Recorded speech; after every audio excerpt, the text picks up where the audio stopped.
this house believes that major of meritocratic distinction, for example, the Nobel Prize, Pulitzer Prize, and Oscars should include a moral cause, a provision that allows the honoree to receive or hold the award only in the case that they meet a behavior standard set by the awarding panel. Three things in my speech. First, I'll start by contextualization and defining key terms. Second, by signposting. And then third, go ahead to show you why our side of the house deserves to win this debate. Moving on to contextualization. Fundamental key terms for us that we need to understand before we go any further in this debate. One, we need to understand what does it mean to be meritocratic, right? This just simply means a characteristic of society which is in power, in which power is held by people selected according to merit. Merit simply meaning quality of being particularly good or worthy, especially so as to receive an award or even a praise. Next, we need to understand what exactly are these behavior standards, right?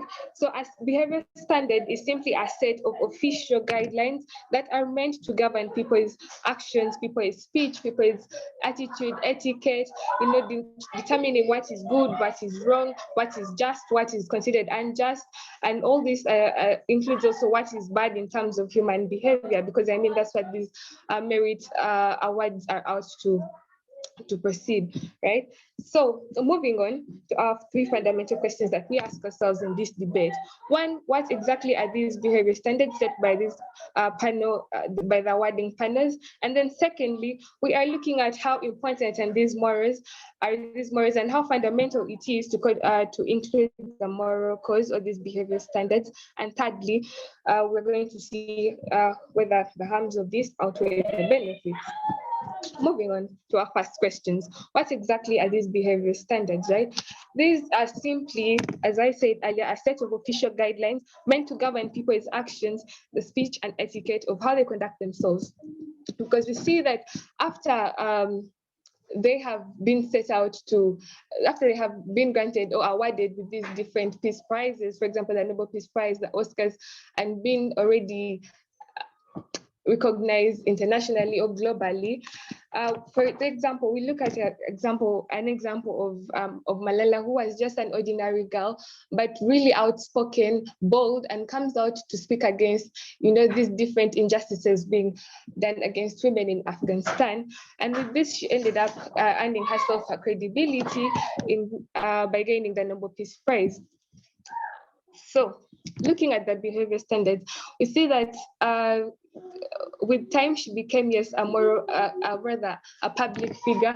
So with this, why should we consider these different behavior standards set by these awarding panels? Number one, we see that not only are they just becoming rather public figures, but we look again at the impact that they're having on these different people in society, not only just in the different areas that they're representing, or not only for the group of people that they're fighting for, but also we look at widely as a globe because they're being recognized internationally. So we see that with these morals, they're able to promote peace, promote justice. Secondly, question I'll take in a minute. How fundamental is it to consider or include this moral clause and behavior standards? But before I move on, I'd like to take your POI. Are you trying to say that morals are the same worldwide? No, we have to understand that morals are different, are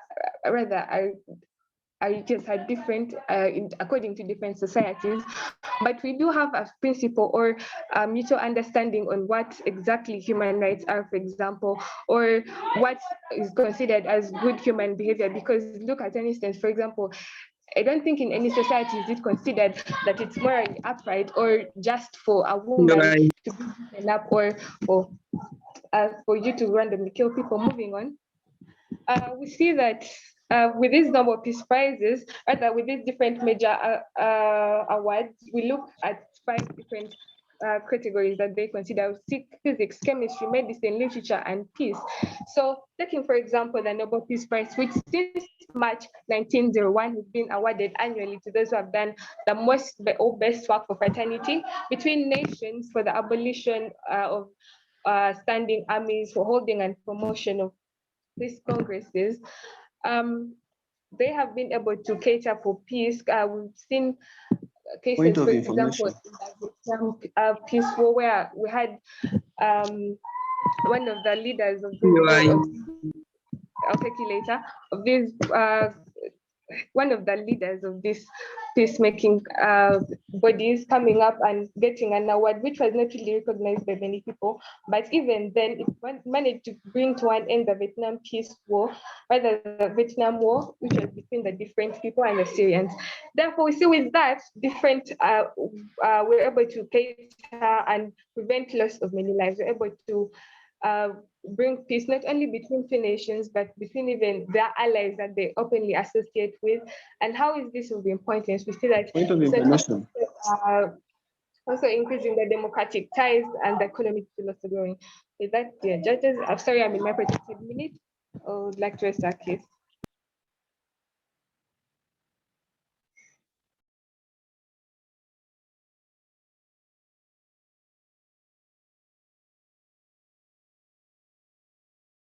Thank you so much, Lucy, for that beautiful debate. I would request that we have the first negative speaker from NTARE School. Excuse me, Judge. Yes, please.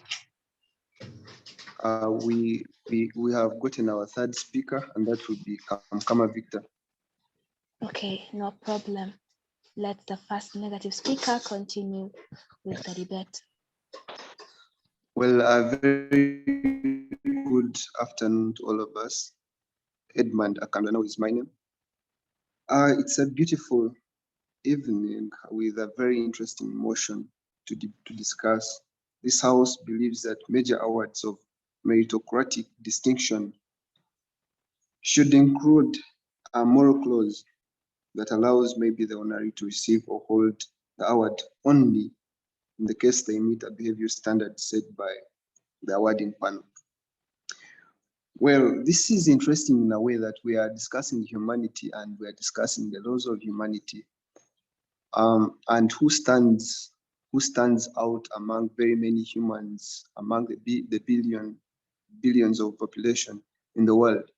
But today we are faced with team proposition coming with failure to understand the motion and failure to know that actually this is happening maybe because someone stands out, or maybe because someone is better, or maybe they have actually done something that others cannot do like them.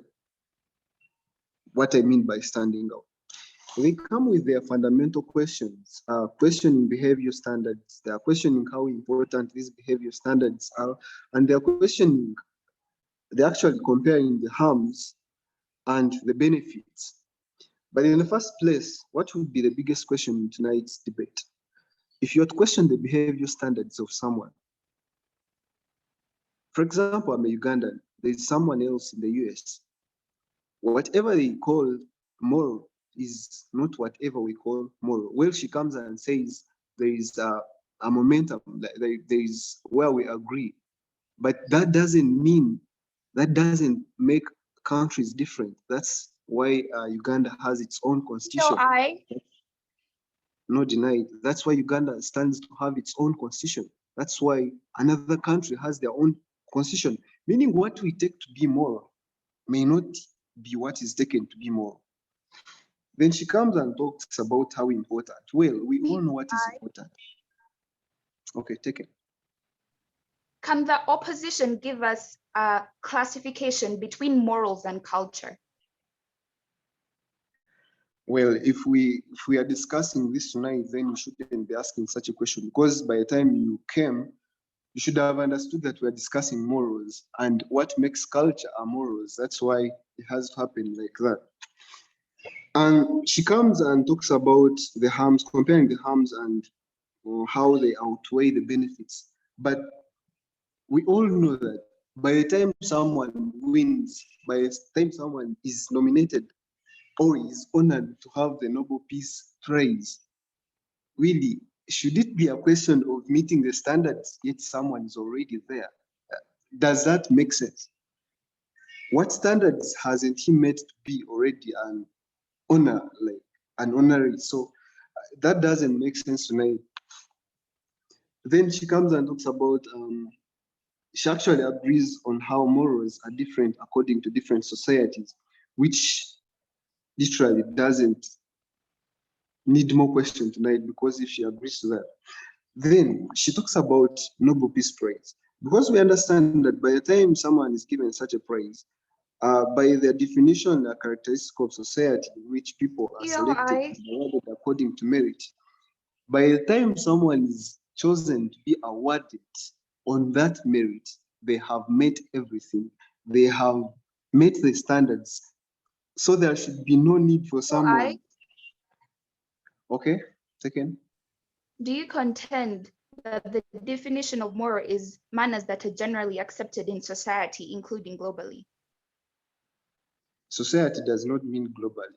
Do you understand that? Okay, let's go on. So we stand as team proposition to come with the major objectives, which would relate to their questions, which would question their questions tonight. What's the major reason for awarding someone? That's objective number one. What could be the major reason for awarding someone? By the time someone is chosen to be awarded, they have met the standards. So that's reason enough. By the time someone is chosen to be awarded, it's merit enough. Someone has met the standards. Someone has maybe done chemistry, has made people understand chemistry, maybe physics. Someone has related nations. Someone has removed like the army differences between nations, and hence someone maybe gets the Nobel Peace Prize. And then, for example, if we pick out like the Nobel Peace Prize, which on 27th November 1895, Alfred Nobel, whereas the Nobel Prize comes in memory of Alfred Nobel, he sets his own standards of what should be made to award the Nobel Peace Prize. And then you come and you're saying that the awarding panel should sit to discuss what should be the standards to be made. But Alfred Nobel, in 1895, November 27th, sets his own standards. Who are you to oppose those standards? Then we come to another objective, which is reality versus humanity. The reality is that someone can do something better than me. The reality is that someone can actually do physics, do chemistry, do literature, do psychology better than someone else. So what behavioral standards does someone need? Because we all understand that humans are different. So whatever my behavior is different from what someone's behavior is. But I'm better. I deserve what should be mine. So if I can do physics better than you, my behavior shouldn't be the matter. And then the version of the prize, which I would use Nobel Alfred, who described what his prize should be in his memory. So I don't see why we should set panels to set standards, behavioral standards to be met. So with that, I stand to put my case on hold as the next speakers come. Thank you. Thank you so much, our first negative speaker, for that wonderful debate. Let's have the second affirmative speaker from NABISUNSA come and continue with the debate.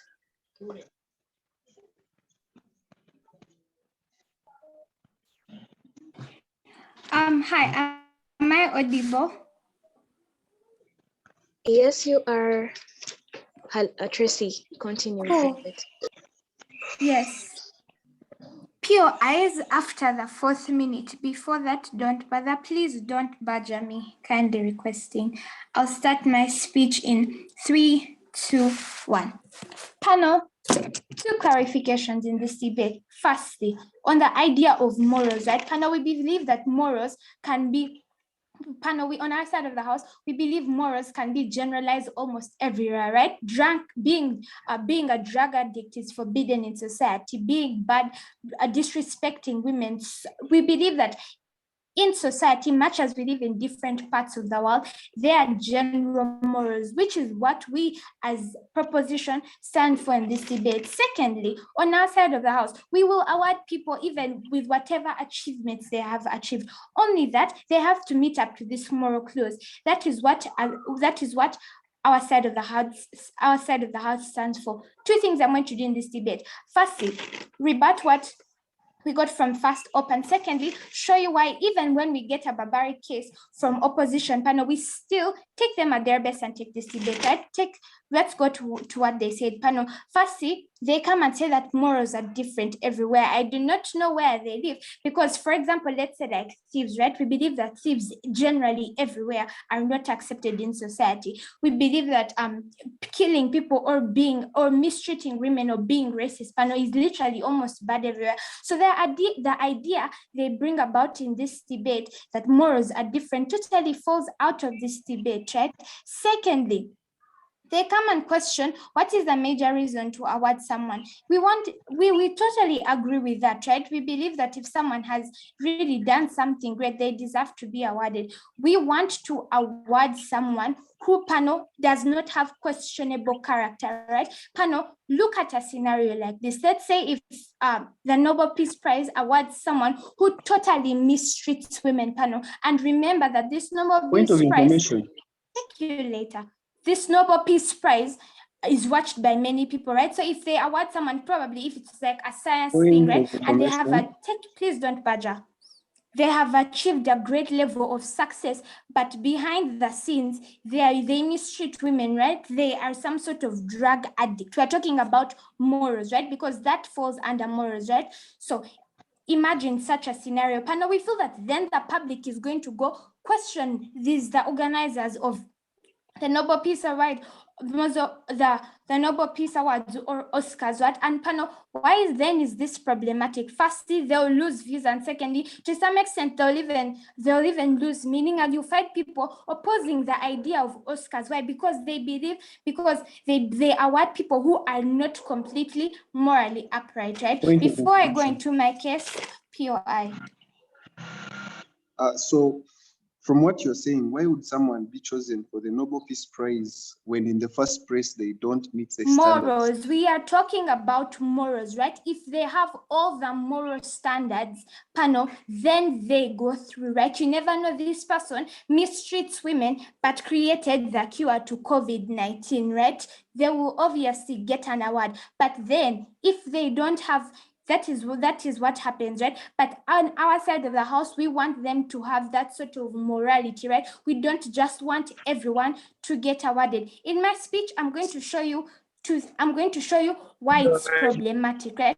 Firstly, take you later. We understand that these awards have very large views. What does this mean, right? They have the ability to influence many people, right? Why is this then relevant in this debate? Firstly, if they honor someone who does not meet moral clauses, who does not meet the moral clauses, it then becomes problematic. How? They'll indirectly or directly condone such acts, right? We are talking about morality, right? So for example, if this person is a very good actor, but behind scenes he's please don't badger, but he's a drug addict, panel, we feel that then if Oscars award such a person, right, even if they are good as how, but then deep inside, but then they have some sort of bad morals, such awards then look like they're condoning such acts, right? So why then is this problematic, right? On our side of the house, it then makes it, on their side of the house, it then makes it acceptable. Please don't badger.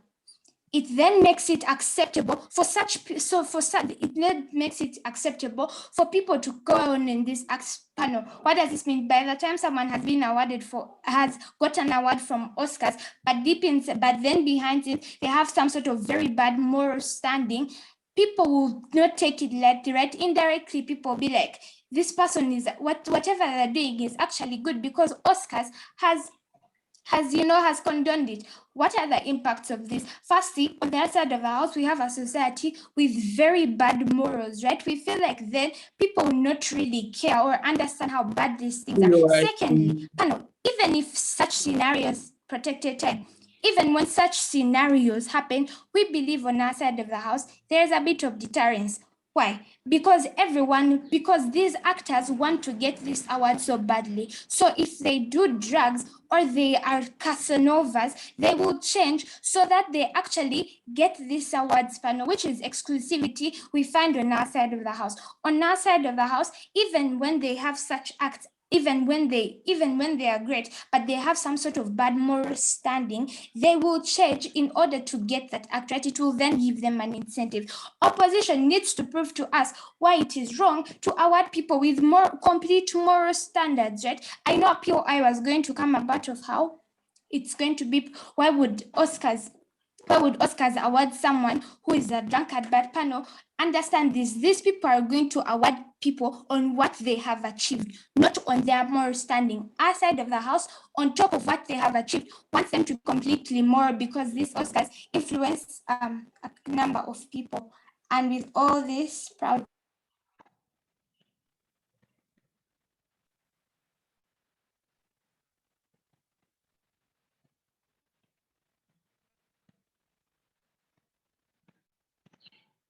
Thank you so much, Tracy, for that beautiful speech. Let's have the second negative speaker from NTARE School clap back, and may the debate continue. Well, everyone's listening to me, the panel of the judges, the two competing teams, and everyone around. Good evening to you all. My name is Narinda Benson, coming here as the second speaker from the opposition side, and ready here to negate the motion. As it states, this House believes that major awards of meritocratic distinction should include a moral clause. First of all, we have to first consider a reason as to why these morals should be included in the awarding. Why should we include the morals?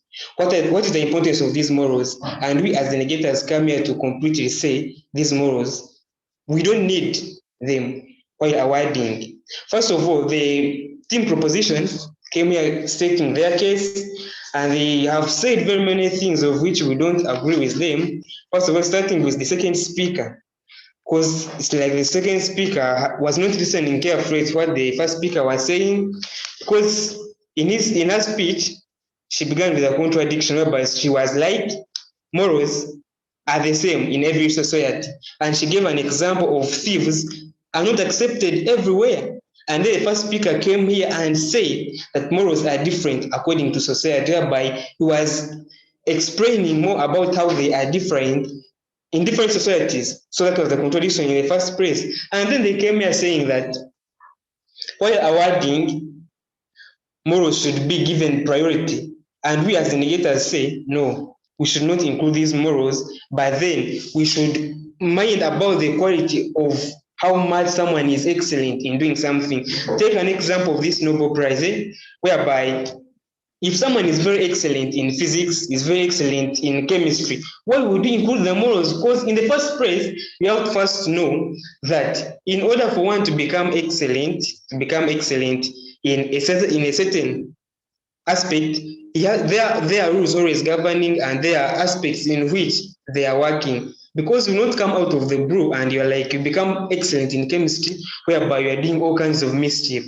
No, that cannot happen, and it will never happen in any case. So the proposers who come here saying that morals should be given priority and how they should be included in the awarding, please revise your cases. They came here saying that if someone is excellent, or if someone has made a vaccine of COVID-19 and has maybe mistreated woman, should that person be given the prize? Mind you, please, when you're going to become that intelligent to make the COVID-19 vaccine, you'll not be having time for all these kind of mistreatment. You always be busy. You know what chemists do, Because I believe that you have seen scientists, you have seen, maybe take an example of students that take science subjects in school. You will never find them doing any nonsense in school or wasting time. In all the time they'll be in their classes, reading their books, concentrating. Yeah, of course, so I've witnessed this myself in primary school, not taken at the moment. I've noticed this from Ontario School, whereby you find all level students who are taking sciences. They know what sciences are, and they always concentrate on them, not find them doing any kind of wasting time. Okay, so for these people to be awarded, I don't think morals should be included. Because if someone has worked hard and has become successful and excellent in those aspects, then that person is already with the merit of receiving the award. So you should not come here fronting these morals. And they also say general morals. General morals are there. We don't disagree with that. They are there, and that's why they stand for. But then in their general morals, they come here fronting the contradictions, and yet they're not following their cases. They're not following their cases. Then the question that was asked by the second speaker still on. She was like, why is it wrong to award people with morals? Yeah, it is very wrong to award people, and in the awarding you include morals, because first of all, if I am better in my subjects, if I am better, why would you include in the morals? And they also, the first speaker was like, there is morals of speech, morals of how you conduct themselves. True, people know how to conduct themselves. And in order to become excellent, you have to first master how you'll be taking yourself in public. So you'll be like, hey, if I'm excellent in these subjects, then well and good. I will have to know how to conduct myself. And so morals should not be included anyway. Here I taken. Do you agree that morals are important? Well, thank you very much for this question. Morals are important. I don't disagree with that. But in this case, as we are in this debate, we should not include morals in the debating, because when you include morals, and by the way, if you include morals, you will find out that if someone has good morals, maybe let's assume in speech, in public, how someone conducts him or herself, and you find that he's not very good in certain aspects. So I might be good in speech, conduct the people, but then will I be intelligent enough to come out with like a COVID-19 vaccine? That will not happen. But then if you are able to come out with a COVID-19 vaccine, morals will come after, because you will be sure that after I found out this, it will help out the people, it will have to control this COVID-19, and of course the people will be safe. So there's no need as to why they should first wait for your morals so that they may govern you. I mean, so that they may award you. Because before any other thing, you're always on merit, so that you may receive your award. So morals should not be included. With all that, allow me rest my case from here. Thank you so much, dear speaker. I would request that we have the third affirmative speaker from Team NABISUNSA.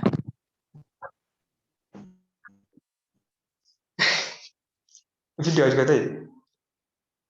Nikuleje kumkahi hazimuto chimanyikana disaidizi. Kwanza fichi neche kwa dingamu. Good afternoon. My name is Halima. Halima, you are breaking. Preferred is not muted. Please continue. Right. I'm going to do a count and see if I am audible enough.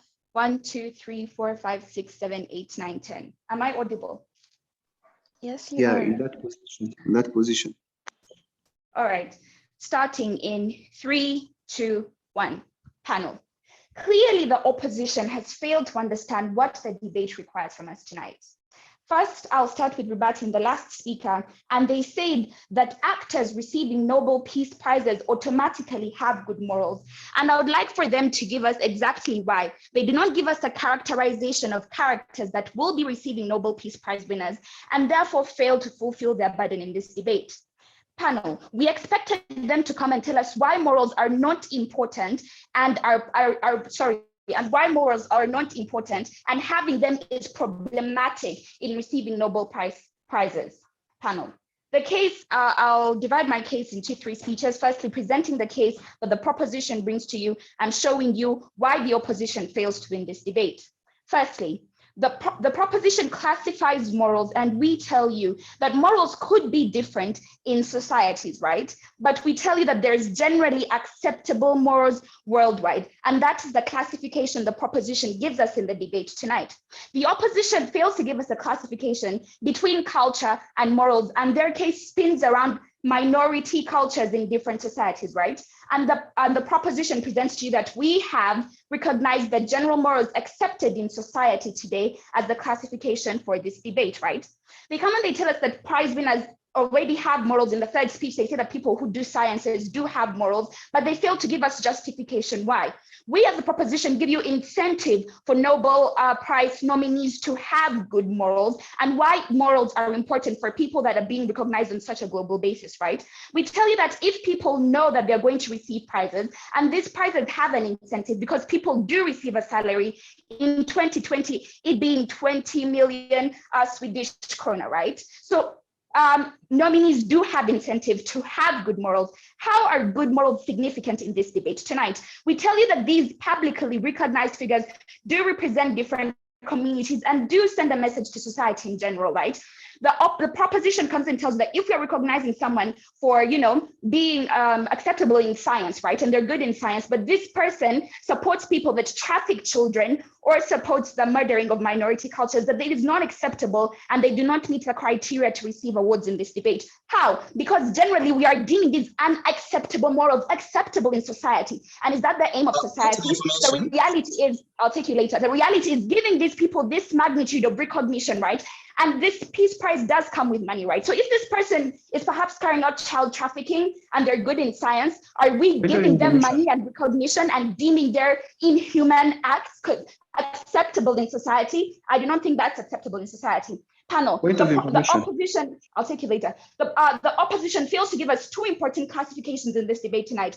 How morals are problematic. And we as the proposition tell you having no morals is problematic because it disseminates bad morals in society, and we're empowering people that could be bad, right? They do not agree that people, they say people are different, right? So people could have good or bad morals, right? So they do not give us that in their case, and I think they do not have enough time to give us that classification at this point in the debate, which the proposition, and that's how we win this. I'll take you later. Secondly, the opposition needs to prove to us that if front panels, because that was the major argumentation, and they came and they said, he mentioned someone, I don't remember, that he was the one who set the standards for a Nobel Peace Prize winner, and that is unacceptable in society. So for example, if a rapist came and set the standards and said, you know what, we want rapists to receive Nobel Prizes, are we going to go with that? The proposition presents to you that we have a panel, right, of credible people that are well recognized in society in charge of selecting people to receive certain prizes, right? These panels do have the resources to carry out extensive research and therefore producing authentic nominees who are truly deserving of these Nobel Prize winners. Panel, an important argument in this debate tonight has been on classification, merit, and meeting merit of the award and meeting merit moral-wise, right? We get you two classifications in the proposition: merit in the award and merit to receive the award, right? We say that people can be recognized, right, for exceptional performance in science, literature, and art. I'll take you later. But we do require them to also meet a moral merit, right? We are not saying that you can be good in science and have good morals and you will not receive a Peace Prize, which I think the opposition has failed to understand in this debate tonight. And because the entire case has been going around a misinterpreted version of the proposition's case, we do win this debate tonight, right? We gave you two classifications of morals, of merit, right? Meeting merit in an outstanding way to receive the prize and meeting merit moral-wise, right? We say that people who are outstanding will be recognized, but another prerequisite for them to receive these awards is them meeting the moral standards, right? And we gave you a classification of what moral standards are acceptable in this debate tonight, which is generally acceptable morals global-wise, right? They said, I gave them an example, and I asked in a POI that was not responded to by the second speaker, and I asked if there is a classification between, his classification has been on minority and majority cultures. And I want to pose this question to the opposition, is that if it is acceptable in a certain minority culture to kill, is that moral deemed acceptable in society?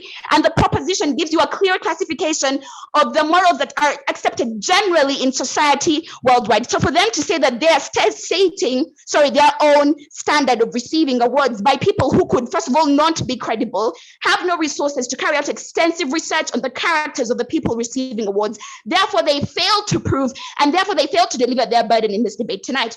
I'd like to end my speech by saying, too, the proposition presents to you merit, moral-wise, and merit in an outstanding performance in arts and science. And secondly, we present to you the significance of morals and how they impact society in general. With this, I would like to rest my case. Thank you so much. Thank you so much, third negative speaker, for the wonderful debates. Right now, I'd like to call upon the third negative speaker from Team NTARE to come and give us the next speech. Meanwhile, I'd request the person from the negative team going to give us the reply speech to be ready, because they'll be following through after the third negative speaker. Good afternoon, everybody. My name is Victor Kamukama Isaiah, representing NTARE School as the third negator. Now, the motion that we've been given is this House believes that major awards of meritocratic distinction should include a moral clause. Now, one of the things that really was the driving force in today's debate, one of the points that we majorly clashed on were morals and society norms. Now, first of all, to briefly define a moral is a principle of right and wrong. Now, principles of right and wrong are determined by society. Society being a wide group of people or a large amount of people or clans or groups. So society cannot be as wide as the affirmatives of today's debate have presented to us. And so that being said, their whole case has been founded on their ideology that you can sum up morals and principles to best fit the wider population of the world, which is practically impossible. Now, I would like to present a simple analogy that was given or hinted by a certain person called Vilde Skopen-Wickham. One man's terrorist is another man's freedom fighter. Now, what does this mean? This means that the point of view of someone to realize or to judge another person's moral behavior is according to their position in that person's actions. Now, one thing that you have to get clear, dear panel of judges, is that for a moral to be deemed sufficient in a society, it has to be regarded in that society in so many attributes. Now, one of the examples of the Nobel Prize winners was Albert Einstein. Now, Albert Einstein was one of those people who was a very big founding father in science and in physics in general. Now, Albert Einstein was a very good he was a very good scientist, but there were some moral codes that he broke, or some moral attributes that he failed to meet. And one of these being that he married his cousin in 1919. And so this being a principle of right and wrong, of course, so many societies see this as right, as wrong, and some of them see this as right. But then when it comes down to the basic, to the base of this debate, should we determine his morals? Should we use his morals to determine his winning of the Nobel Prize, or should we use morals to determine someone's creditability, or for someone to be nominated to win a Nobel Peace Prize, which is quite impossible? Now, I would like to go straight to one of the questions that were asked in today's debate. A question was asked: do you understand that morals are widely accepted by society? That was one of the questions that was asked by the affirmatives.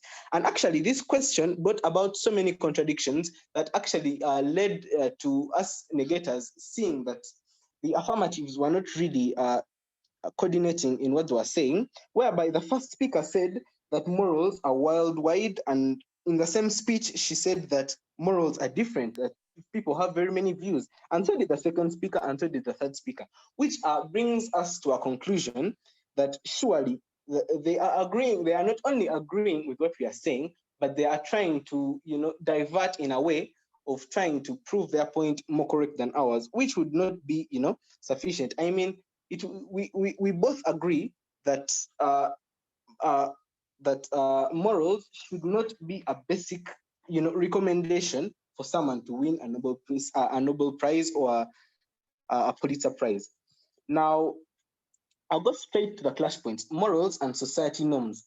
Now, the affirmative tried to present morals as a worldwide principle of right and wrong, or they even asked us a question: if a moral is widely acceptable, would it be right or wrong? And we try to answer them in both of our speeches by saying morals are different in so many societies. I mean, we have so many religions, so many societies, so it is impossible to judge someone according to their principles of right and wrong. Take an example. Let's say a panel that is awarding the Nobel Prize is, let's say, comprised of half Christians and half Muslims. Now, let's say one of the people who have been nominated is a person who eats pork or drinks or parties. One of the people who, I think it was a second speaker, said that someone who drinks and does drugs should not win a Nobel Prize. Now, the basic recommendations for someone to win a Nobel Prize is that they have to have accomplished a certain task that is not very, commonly accomplished. They have to have, created union between nations. Take an example of Martin Luther King. He was an American civil rights activist who did so much to unite the whites and the blacks in America. Now, it would be insensible for us to judge or to to require him not to drink or not to do drugs. I mean, these are morals or principles of right and wrong that are very diverse. You cannot pinpoint them, and I think that's what caused the affirmative case to be, so lacking. They try to find a way to pinpoint morals that are widely acceptable, which is practically impossible because every society has a different aspect on their norms. Thank you very much. I think my time is done. My name remains Kamukama Victor, the third speaker. I rest my case. Thank you so much, dear third negative speaker. Let's have the reply speech from the negative team. How much time do I have? Reply speeches will be 3 minutes. Okay. Edmund, once again, on the reply speech for NTARE School. So starting from what we had as team negatives in opposition to team affirmatives, we presented our major objectives as the major reason for awarding, which is accomplishment of a task, as we said, for example, which is being best in a certain field, physics, math, or psychology, or even peace. And then we gave them our second objective as reality versus humanity.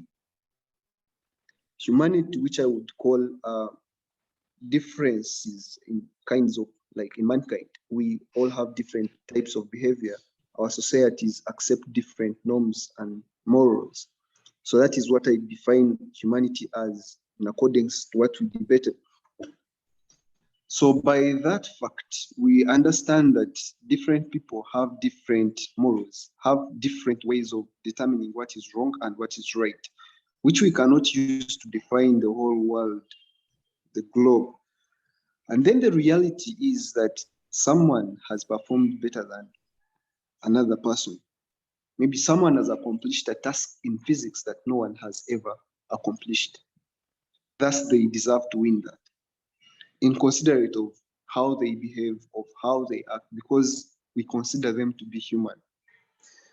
And then we gave them the third objective as the prize description, or the version of the prize, which I described using the Nobel Prize example that was determined by Alfred Nobel, signed in 1895, setting the standards for who wins the Nobel Prize, what they have to be, what standards they meet. So I don't see the reason as to why we should be discussing the morals that awarding panels should set, yet we already had the standards set by the founders of these awards. And then the contradictions they made tonight were morals are global. And we kept telling them that morals are societal based. And they accepted in their second speech, they accepted. The third speech, they accepted that morals are different according to societies, which makes that null and void. Then also, we look at this.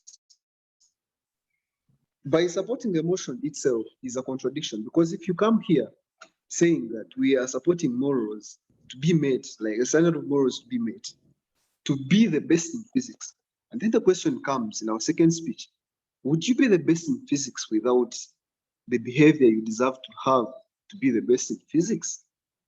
Would you be the best in chemistry if you don't meet the behavior standards a chemist needs to meet? Something that they have not answered up to now.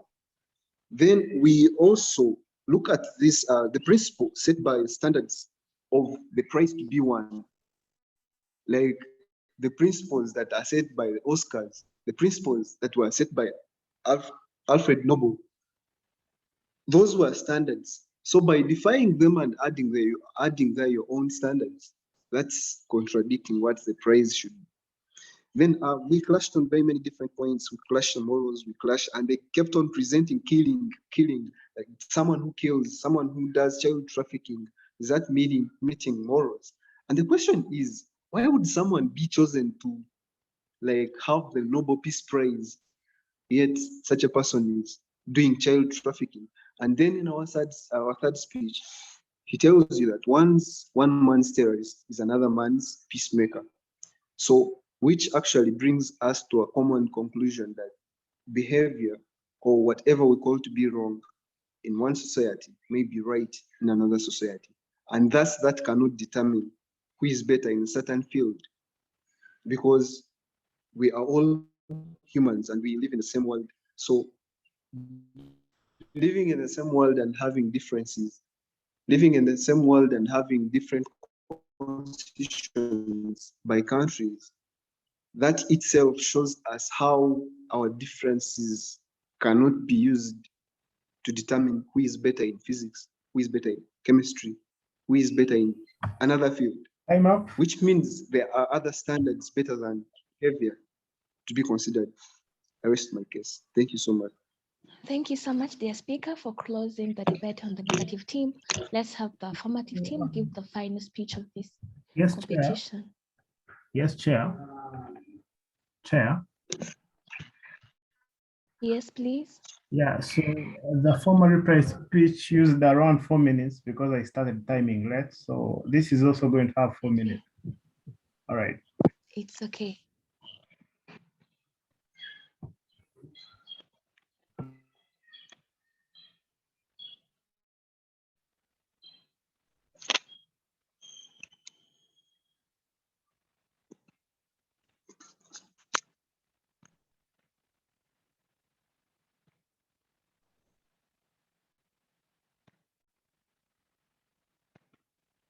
Am I audible? Yes, Tracy, please continue. Okay, I'm going to start in 3, 2, 1. Panel. We need to understand that these awards have the ability to influence billions of people, right? They have billions of viewers, right? What does this mean? That through these awards, they create role models for society, right? Panel, we feel that at a point in time that actually happens, then it only gives us a better incentive to include moral standards because of their ability to influence people. If they did not have that ability, maybe whatever person with whatever morals would probably just go there. But the fact that they have the ability to influence people to change mindset, because some of these people that come out that become honorees of these awards become role models for society, it only then gives us an incentive to put a moral clause in the for them to actually get an award, right? So what does opposition do? Opposition bases on the fact that morals cannot be generalized, right? That is what they say. Panel, they then get a contradiction. They repeatedly say that we made a contradiction. Panel, understand this. In first speech, we actually tell you, yes, to some extent, these morals are different everywhere. But panel, there are always going to be those general morals everywhere. We told you that lying everywhere is bad, stealing everywhere is bad, disrespecting everywhere is bad. If they were actually right, panel, even the examples I give you would not actually be valid in this debate, right? We come and tell you that, yes, even when laws differ in certain extent, there are always going to be those general laws. And panel, for this Nobel Prize, for these award ceremonies to actually be fair, panel, we feel that these general laws are the ones that are going to be used, right? Take them at their best and assume that assume what they were saying and correct, and they come and tell us that these morals cannot be the same everywhere. These morals are not going to be the same everywhere. Panel, understand that even when morals are not the same everywhere, it is only for minorities, right? There's going to just be that one minority society who does not agree with everyone. And panel, what they didn't show us that even when those minorities have different laws, it only gives us an incentive to actually look after them. We didn't get any justification there, right? Panel, why they come and repeatedly they ask this question, right? Why would such people being nominated, right? People who do drugs, we totally agree on them on that question. But panel, understand that there are going to be such scenarios where someone comes up with a big achievement, but they are busy mistreating women, right? They come and tell us that in NTARE school, if you're a science student, you have no ability to do well. But panel, not everyone is like every boy in NTARE school, right? There's obviously going to be some science students, even when they work hard and probably get 20 points, they still have very bad morals, right? They go and drink alcohol, right? So in such scenarios, panel, that is when these moral clauses will apply. Understand this. If a person has achieved what they want to achieve and they're good in society, they have a good moral setting, what is the problem with that? They did not show us in this debate, right? But panel, they repeatedly refuse to understand our case, and based on the fact that morals are not the same everywhere, whereby we clarify on that, right? What did we get to us? What did we give in our speeches? And why then do we in this debate? Firstly, we come and tell you that these award ceremonies have the ability to influence people, right? We tell you that if these Nobel Prizes award people who are problematic to society, have very bad moral settings, it will then also be problematic to them, because some people are not going to agree to the fact that these people are awarding people with bad moral standards, right? If one of them is probably raping women or something of that sort, right? People will go against them and they may even lose their viewing. And if they lose their viewing, we feel like they will suffer economically. Secondly, we tell you that they are also role models to children. We tell you that they are role models to actually, we tell you they produce people who are role models to people out there. Panel, what does then this mean? That if they keep awarding people with bad moral settings, they indirectly or directly be condoning such acts, right? You'll be encouraged.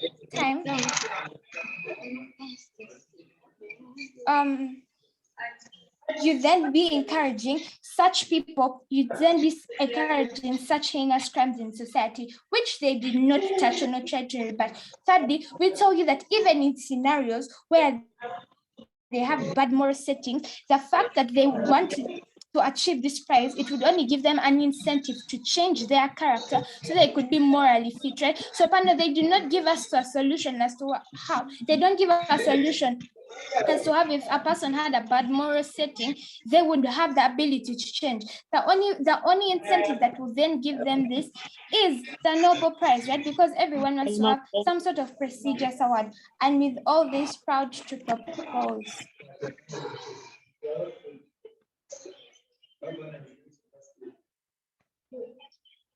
Thank you so much, dear speaker, for the beautiful debate. I would request Edmond to mute his microphone, please.